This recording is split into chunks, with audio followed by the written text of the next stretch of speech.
Actuellement, l'économie du Burkina Faso est basée sur 3 piliers. Premièrement, il y a la production minière.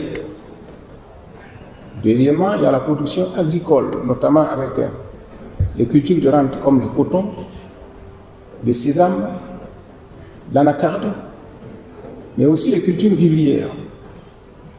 Et troisièmement, il y a les produits de l'élevage. Actuellement, nous sommes en train de mettre l'accent sur un 4e pilier qui est la qualité des hommes, donc la formation professionnelle. Le thème de cette conférence donc nous intéresse beaucoup, puisqu'il s'agit de l'industrialisation et de la modernisation de l'agriculture. À ce titre, la Chine est une référence pour nous. En moins d'1 siècle, la Chine s'est industrialisée et a modernisé son agriculture, est parvenue à l'autosuffisance alimentaire et s'est mise à exporter ses productions. Donc l'exemple chinois doit nous inspirer. Mais la Chine a réussi cette prouesse à cause de l'étendue de son territoire, du grand nombre de sa population et de son unité. Et surtout l'unité politique, dans la volonté d'agir. Malheureusement, c'est ce qui manque actuellement en Afrique. Parce que pour impulser une politique donnée, pour tenir ses décisions, il faut la volonté politique. Et pour avoir une volonté politique, il faut être libre. Celui qui n'est pas libre n'a pas de volonté en soi.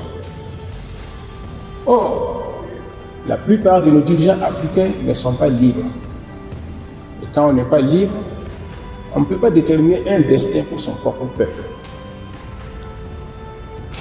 En Afrique actuellement, et plus particulièrement en Afrique francophone, nous avons beaucoup de chefs d'État qui reçoivent toujours des instructions de Paris, de Londres ou de Washington avant de prendre une décision quelconque. Nous avons des chefs d'État qui préfèrent s'allier à Paris ou à Washington pour combattre leurs propres frères africains. Dans un tel contexte, construire un ensemble intégré de développement et d'industrialisation est difficile. Pour ce qui concerne mon pays, le Burkina Faso, nous avons remarqué qu'en Afrique de l'Ouest, la coopération entre États était difficile, dans la mesure où d'autres chefs d'État reçoivent des instructions ailleurs pour les exécuter contre même d'autres pays d'Afrique de l'Ouest. Ce constat nous a amenés, de concert avec le Mali et le Niger, à quitter l'organisation sous-régionale qui est la communauté économique des États de l'Afrique de l'Ouest. Et je peux vous dire que maintenant il se passe quelque chose de nouveau en Afrique. Parce que les 3 pays, le Mali, le Burkina Faso et le Niger, qui ont constitué une alliance le 16 septembre 2023, ont, à partir du 6 juillet 2024, constitué une confédération d'États. Et cette confédération a pour objectif d'aboutir à une fédération d'États dans les prochaines années, et le plus tôt possible. Et je peux vous dire que cette marche est irréversible. Si la constitution de la confédération s'est faite à l'instigation et sous le leadership des 3 chefs d'État, les populations de ces pays se sont emparées de ce projet et poussent maintenant les dirigeants à aller de l'avant.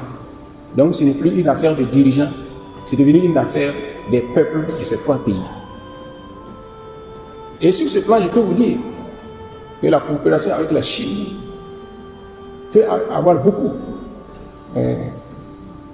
beaucoup d'avenir dans le cadre de cette confédération qui fait une superficie de plus de 2 700 000 km² et qui compte une population de plus de 80 millions d'habitants.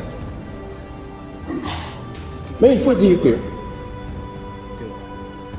la modernisation de l'agriculture et l'industrialisation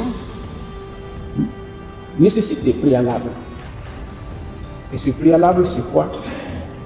C'est l'énergie, la production énergétique, qui est le maillon faible de nos pays.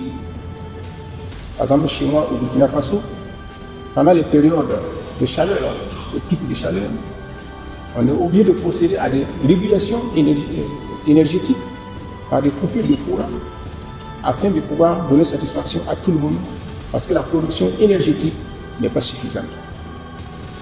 On ne peut pas industrialiser un pays si on ne résout pas au préalable le problème de production d'énergie.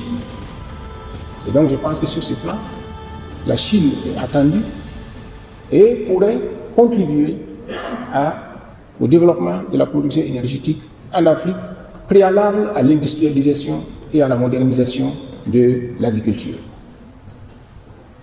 La modernisation de l'agriculture nécessite aussi d'autres préalables.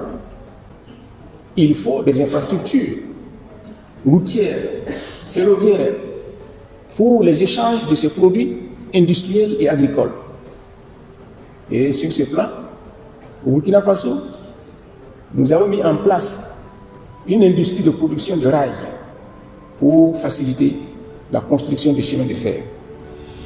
Et là-bas aussi, nous attendons la contribution et l'expertise chinoise pour leur réalisation prochaine. Au-delà du pays, nous avons en projet la construction de chemins de fer qui relierait la capitale du Ghana, Accra, à la capitale du Burkina Faso, Ouagadougou. Donc c'est pour vous dire que les projets ne manquent pas et tout cela est nécessaire parce que si on fait une industrialisation et on modernise une agriculture sans prévoir les conditions d'écoulement, il y aura un étouffement et ça va se réjaillir sur la production industrielle et sur la production agricole. Mais ce n'est pas suffisant. Il faut aussi prendre soin des hommes qui seront les artisans de cette industrialisation et de cette production agricole. Donc la formation est nécessaire et aussi la santé des hommes est nécessaire. Sur ce plan, je remercie encore la Chine qui est en train de réaliser au Burkina Faso le plus grand hôpital de référence du pays et qui sera fonctionnel à partir de 2025. Et donc, c'est pour vous dire que nous ne devons pas voir l'industrialisation et la modernisation de l'agriculture de façon isolée, mais dans un ensemble pour qu'il n'y ait pas de goulot d'étranglement dans le processus. Cela dit, je reviens pour dire que la Chine a intérêt à une Afrique unie et développée. Si l'Afrique était unie, au lieu d'avoir affaire à 54 États différents, la Chine aurait affaire à un seul État. Les négociations se feraient beaucoup plus facilement et les résolutions se prendraient beaucoup plus rapidement. En outre, si l'Afrique se développe, les Africains auront plus de pouvoir d'achat, pourront beaucoup plus commercer avec la Chine et les échanges se multiplieront. Donc, nos intérêts sont partagés. Autant l'Afrique a besoin de la Chine pour se développer, autant la Chine a besoin de l'Afrique pour se développer également, parce qu'avec les échanges, ça produit, n'est-ce pas, un effet de stimulation. Alors donc maintenant, messieurs les chefs d'État et de gouvernement, c'est pour vous dire que les perspectives dépendent de nous et dépendent d'abord d'une volonté et d'une volonté politique. Donc je souhaiterais que nous examinions cela avec attention et que nous prenions en compte que nous devons d'abord et avant tout nous libérer de toutes les tutelles, nous orienter vers nous-mêmes afin que tout développement harmonieux et soutenable puisse se faire. Je vous remercie.